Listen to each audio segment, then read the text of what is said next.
ძვირფასო მეგობრებო, წინა ფილმში მე მოგახსენეთ ვეფხისტყაოსნის შესახებ. ერთხელ კიდევ შეგახსენეთ ჩვენი სერიალის მიზნად.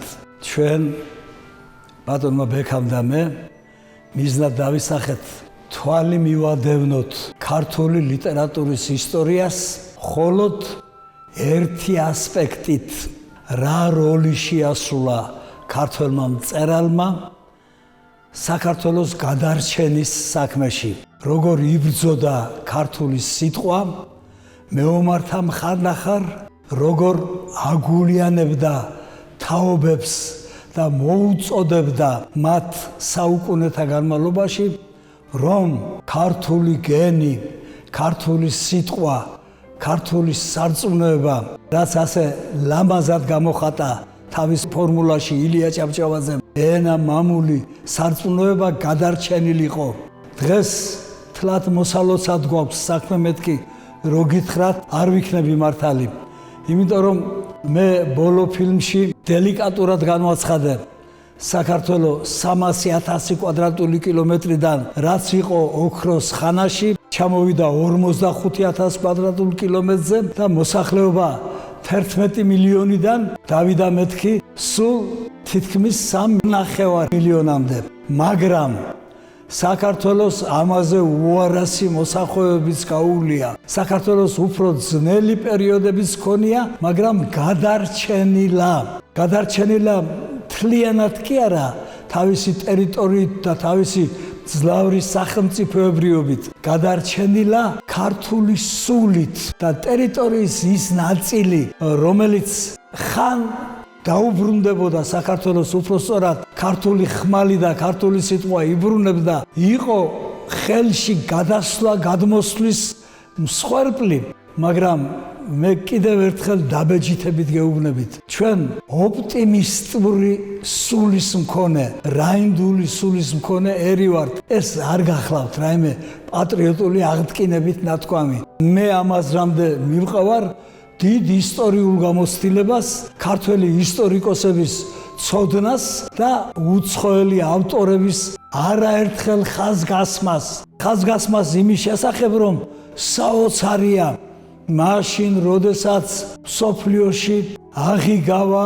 პირისაგან მიწისა უამრავი საქართველოზე დიდი და ძლიერი სახელმწიფო, მაშინ, როდესაც გარდავიდნენ ისტორიიდან ხალხები, საქართველოს ამ პატარა ერმა, რომელიც არც თუ ისე უმნიშვნელო იყო შუა საუკუნეებში, დღესაც შეინარჩუნა თავისი სახელმწიფოებრივი არსებობა და იგი დღესაც განსაცვიფრებლად იბრძვის უცხოური წაჯექ-უყუჯექობის და ხანდახან მუჯლუგუნ წაჯიკაების წინააღმდეგ, რომ მან თავისი მეობა გამოხატოს, თავისი სულიერი მდგრადობა შეინარჩუნოს. დღეს გესაუბრებით ფილმზე, რომელსაც აღორძინება დავარქვით. ეს სათაურით შეიძლება პროტესტი იყოს იმის წინააღმდეგ, რომ საქართველოს თითქმის მისული იყო გაქრობის, გადაშენების ზღვარზე, მაგრამ მან მოახერხა თავის თავში ეპოვა ძალა, ფენიქსებრ აღმსგარიყო ქართული მწერლობა, განსაკუთრებით თვალსაჩინო მწერლები ამ ეპოქისა, რომელსაც ერთმა ქართველმა მწერალმა სრულიად სამართლიანად დაარქვა ბნელი ღამე და ჩვენს მეცნიერებაშიც შეფასებულია როგორც მრუმე ეპოქად, როცა ძალიან გაუშინაურდნენ მტრები საქართველოს. პირველი იყვნენ მონღოლები. თქვენ იცით, საქართველოს მომხდური არ უკვირს, რადგანაც ჩვენ იმპერიათა კვეთების ეპიცენტრში ვიყავით მუდამ. საქართველოს როგორც გალაქტიონი იყო, იტყვის საომარ ლელოთ იყო გადაქცეული და წამოვიდნენ აზიიდან მონღოლები, დაიპყრეს უზარმაზარი ტერიტორია. საქართველოს დაპყრობა მათ დიდად არ გასჭირვებიათ, აქ დაამყარეს თავიანთი ფრიად ორიგინალური ბატონობა. ორიგინალურს იმიტომ ამბობ, რომ თუ მანამდე დამპყრობლები ცეცხლს აძლევდნენ საქართველოში ისტორიულ ძეგლებს, ტაძრებს, კრძალავდნენ ქართულ სიტყვას, ქართულ სარწმუნოებას, მონღოლებმა ეშმაკობა იხმარეს. განსაცვიფრებელიც კია იმ უდაბნოს ცხელი ხვატიდან წამოსული ერის აი ასეთი დამოკიდებულება საქართველოსადმი. რა თქმა უნდა, დაპყრობილი იქნებით ჩვენს მიერ, საქართველო დაიყოფა დუმნებად. რა თქმა უნდა, ჩვენ ხარკს ავიღებთ თქვენგან ყველაფერი, მაგრამ სხვა მხრივ შედარებით ნაკლებ თავისუფლებას მოგცემთ, ოღონდ უმკაცრესად გაგისწორდებით თუ ორგულობას შეგატყობთო. და აი აღარ გავაგრძელებ სიტყვას ეპოქა, რომელსაც ვეხებით, ეპოქა არის ცოტნე დადიანის ეპოქა, როცა საქართველოში ეს სწორუპოვარი გმირი გამოჩნდება. ეპოქა არის ქეთევან-წამებულის ეპოქა და მარტო მაგალითებიც კი ქართველი გმირებისა, რაც ქართველმა მწერლებმა, მეფე-მწერლებმა და ხანდახან რიგითმა მწერლებმა მოახერხეს, რომ ის გმირები, ვინც თავიდანვე დაარწია ქართული სიმამაცის აკვანი, დღესაც ცოცხლობენ ამ მონღოლების ეპოქაში. მონღოლების ეპოქა კი წყინვალე გიორგი ბრწყინვალის მოსვლამდე ჩუმ საქართველოსთან არის დაკავშირებული, მაგრამ ყოველთვის იყო ერთი რამ საქართველოს ომებში. მე დავმარცხდი, მაგრამ მე ბოლომდე არ მოგეყიდები. მე არ შევეგუები ამ ჩემს დამარცხებას.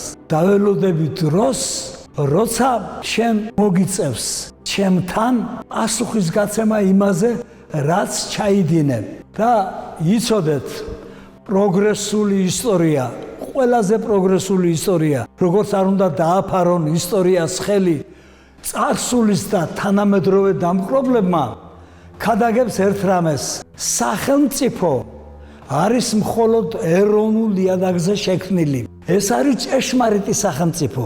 მდგრადი, გამძლე სახელმწიფო არის ეროვნული სახელმწიფო. ხოლო კონგლომერატი სხვადასხვა პატარ-პატარა სახელმწიფოებისა დამპყრობითი ომების შედეგად შეკოწიწებული სახელმწიფო, ეს გახლავთ იმპერია. იმპერია ადრე თუ გვიან დაიშლება.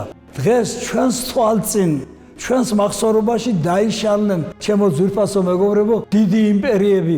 ძალიან ცოტა თუ ვიფიქრებდა ჩემი ასაკის და ჩემი მამების ასაკის ადამიანთაგან, რომ საბჭოთა კავშირი შეიძლება დანგრეულიყო და გაცამტვერებულიყო და იმაზეც ძალიან ცოტა მიფიქროს.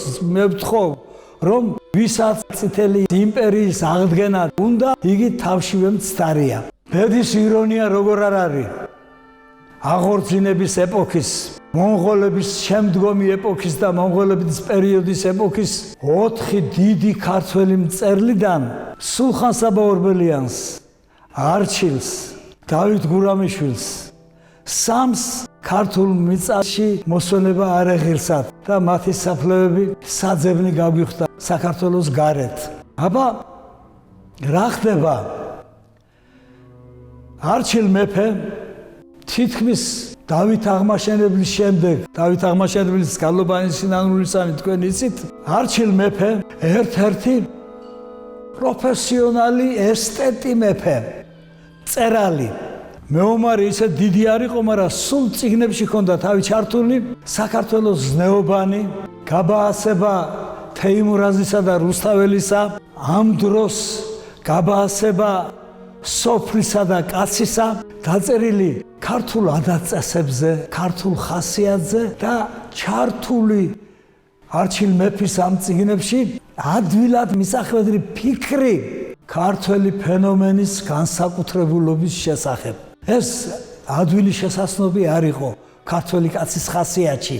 ფუძე, გემო, თავისებურება ქართული ბუნებისა არჩილმა დიდებულად ამოიცნო. მეტი მას არ დასალდა და აი მოვიდა მრავალტანჯული მეფე, ქართული სამეფოს აბადონზე.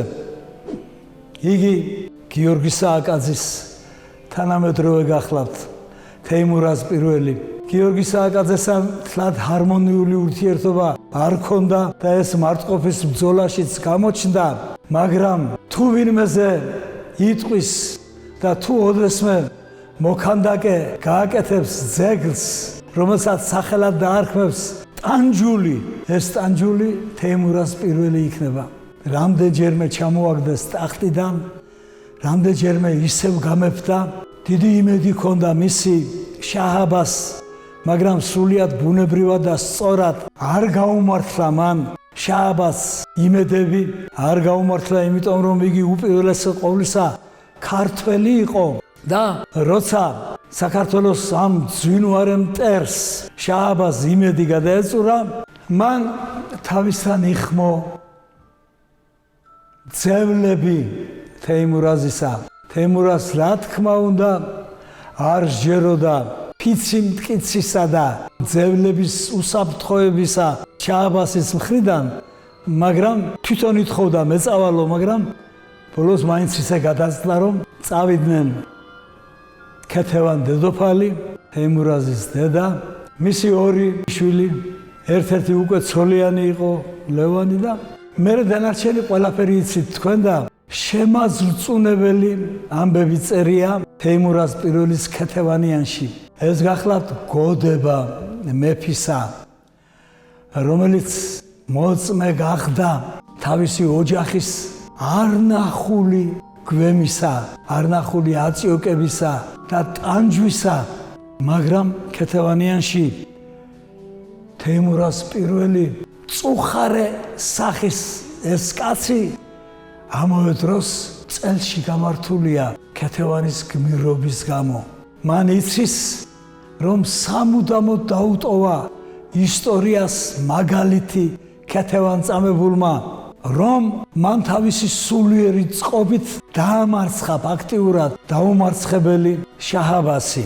ციხეებში არაერთის გამომწვეული თეიმურაზი თავის სიცოცხლეს ციხეებშივე ამთავრებს, მაგრამ იცის მან, რომ წიგნი, რაც ქართული ლიტერატურის თაროზე დაიდო და რასაც ქვია ქეთევანიანი, სამუდამოდ შერჩება ქართული ლიტერატურის ისტორიად.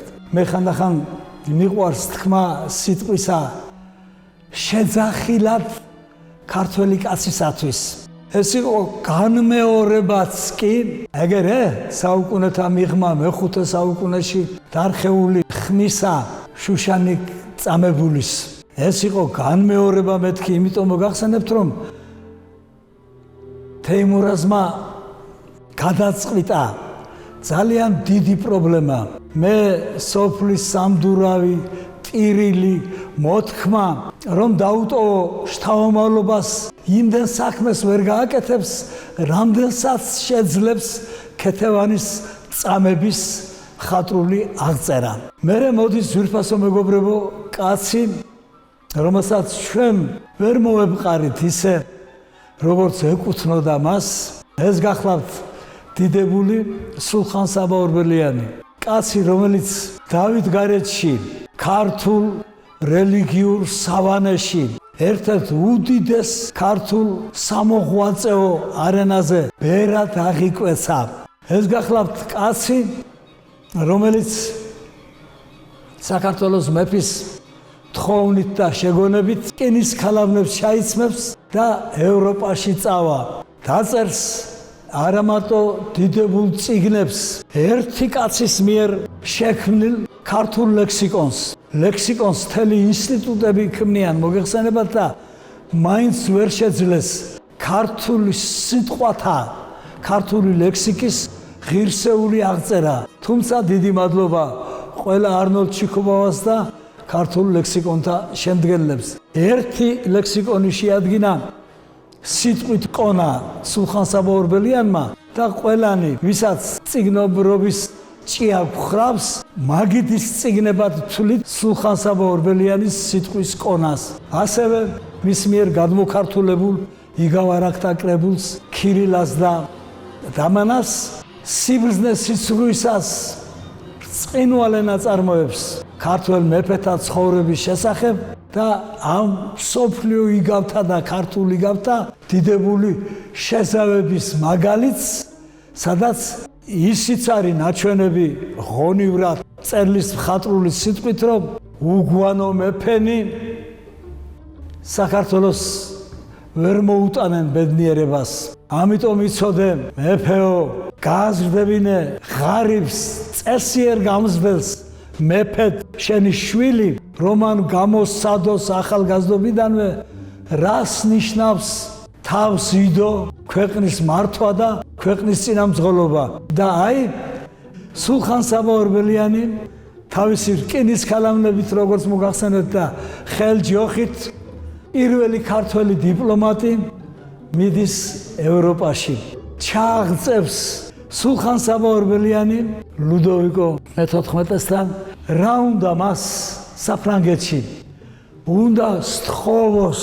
რუსეთისკენ კი არ ქნა პირველად პირი, ევროპისკენ ქნა. უნდა თხოვოს ევროპას, ევროპის მეფეებს და განსაკუთრებით ლუდოვიკოს, რომ როგორმე მოეხმაროს საქართველოს, უშველოს საქართველოს. და თქვენ წარმოიდგინეთ, ამაოდ ლუდოვიკომ, როგორც მუხრანმა ჭავარიანი მშვენივრად წერს, ფეხებზე დაიკიდა საქართველოს სადგივარი, წამოვიდა იქედან სულხან საბა ორბელიანი ვერსალის სასახლეში, რაც შეიტანა, ისევე ის გამოიტანა იმ დიდებული ვერსალიდან ელჩმან ქართლისან, წერს მუხრანი თავის მშვენიერ ლექსში, ჩამოვიდა საქართველოში და მან მოჩვენებითად იქ მიღებული კათოლიკობა, რა თქმა უნდა, რომელსაც არ თვლიდა მის სულიერ ძირითად რელიგიად, რადგანაც იგი მართლმადიდებელი იყო, სვეტიცხოვლის ირგვლივ ეს ჩვენი დიდებული თეთრწვეროსანი, დიდებული მამა, ბრძენი მამა საქართველოისა წვერებით ვათრიეთ. და მესამე მწუხარე კაცი ჩანს კიდე თბილისის ცენტრში, მერაბ ბერძენიშვილის ლამაზ ქანდაკებად მდგარი ჭუნვარე დავით გურამიშვილი. დავით გურამიშვილი ადრე მოტაცებული საქართველოსდან კაცი, ვერ დაუბრუნდება თავის ქვეყანას. დავით გურამიშვილიც მირგოროდში, უკრაინაში პოვებს თავის უკანასკნელ ნავსაყუდარს, მაგრამ საქართველოს დაუტოვებს. უფრო სწორად, მისი გარდაცვალების შემდეგ იქნა აღმოჩენილი დავით გურამიშვილის ლექსების წიგნი, რომელსაც მერე მეცნიერებმა ქართლის ჭირი უწოდეს. საოცარი წიგნია.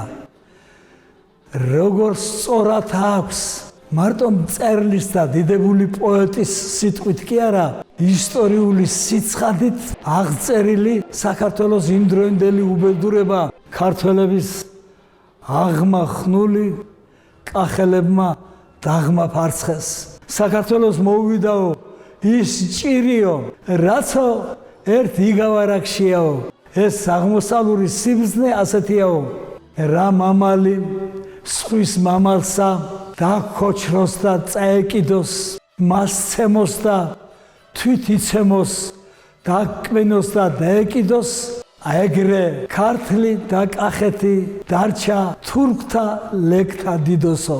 ესე იგი ორმა მამალმა დაიწყო ჩხუბი და მათი ერთმანეთის დასუსტებით, როგორც ერთმანეთს ასუსტებდნენ ქართველ დაქუცმაცებულ სამეფოთა თავრები, ისე დარჩა ეგერ პატარა მელებს, ჩრდილოეთ კავკასიურ ტომებს, რომლებსაც საქართველოს დაპყრობის დიდი ძალა არ ჰქონდათ, ჰქონდათ უბრალოდ ქურდბაცაცებად შემოსვლის, ერთი დატაკების, ქალების და ბავშვების მოტაცების ძალა. საქართველოს უბედურების მიზეზიო დავით გურამიშვილი წერს, თვით ჩვენვე ვართ და როგორ არ გამახსენდეს დავით გურამიშვილის ეს გლოვა ქართველი სამთავროების ერთმანეთთან წაკიდებისა, მაშინ, როდესაც თბილისში სულ რამდენიმე ხნის წინათ ყოველდღიურად ხედავდი გაბრაზებულთა ლაშქარს დაბდაფების ცემით, ყვირილით, ქვების სროლის, არ მინდა ეს სიტყვა ვახსენო, მოლოტოვის კოქტეილების სროლით, პოლიციელებზე თადასხმით მიიწევდნენ. საით? რისთვის? ქართველებზე გასამარჯვებლად, ქართველი სახელმწიფოს დასამხობად, ქართველების მიწასთან გასასწორებლად. და ვინ? ანგელოზივით ქართველები, ჩვენი სტუდენტები, ძალიან ჭვიანები, ძალიან განათლებულები, მაგრამ შეცდენილები მიზეზის და გარემოების გამო მე არ შევალ განსჯაში. ღმერთმა დაიმფაროს ქართველი მწერლის ვალი მხოლოდ შერიგებისკენ და სიყვარულისკენ მოწოდებაა, მაგრამ რატომ დავით აღმაშენებლა რომ ზარი შემოკრა მეფის სკიპტრა რომ არ მექნება მაშინ ვარ ცოდვაო, რატომ ავიწყდება ხელისუფლების ზოგიერთ წარმომადგენელს რომ იგი მუდმივად არ არის დასმული ის წყანზე სადაც ბრძანდება, რატომ ავიწყდება ქართლის ჭირის გაკვეთილი დავით გურამიშვილის მიერ მოწემული გაკვეთილი ქართველ კაცს, ქართველ სტუდენტს, ქართველ ბავშვს და ხანდახან ქართველ პროფესორსაც კი ამაყად რომ მიუძღავდნენ წინ სტუდენტებს, ჩვენ სტუდენტებთან ვართო. რისთვის, რატომ, რა საქმისთვის იქნებ დავსხდეთ ერთად, იქნებ ერთად გამსაჯოთ, იქნებ სხვა გზა, უკეთესი გზა ვიპოვოთ საქართველოს გადასარჩენად. ხომ არ ვცდებით რამეში? აი ამის გაკვეთილი მოგვცა ჩვენ დავით გურამიშვილმა. ეს არ არის დიდებული მაგალითი, ეს არ არის შეგონება ქართველი მწერლისა, რომ ქართველმა უნდა შეიგნო შენი პატრონი დედამიწაზე არავინ არ არის, შენ არავინ არ გამოგზარჩლება. ამიტომ უფრო გონივრულად, უფრო ჭკვიანურად მოვექცეთ ქართლის ბედს. ამაზე გოდებს დავით გურამიშვილი, ამაზე გოდებს მთელი ქართული მწერლობა, ძვირფასო მეგობრებო და ამიტომ შეძლო თითქმის სახელმწიფოებრიობის გაუქმებიდან მონღოლების და სხვათა შემდეგ ქართველმა გენმა, ქართულმა სახელმწიფომ აღორძინება. ამ აღორძინების პირველი და პატარა ნიშნები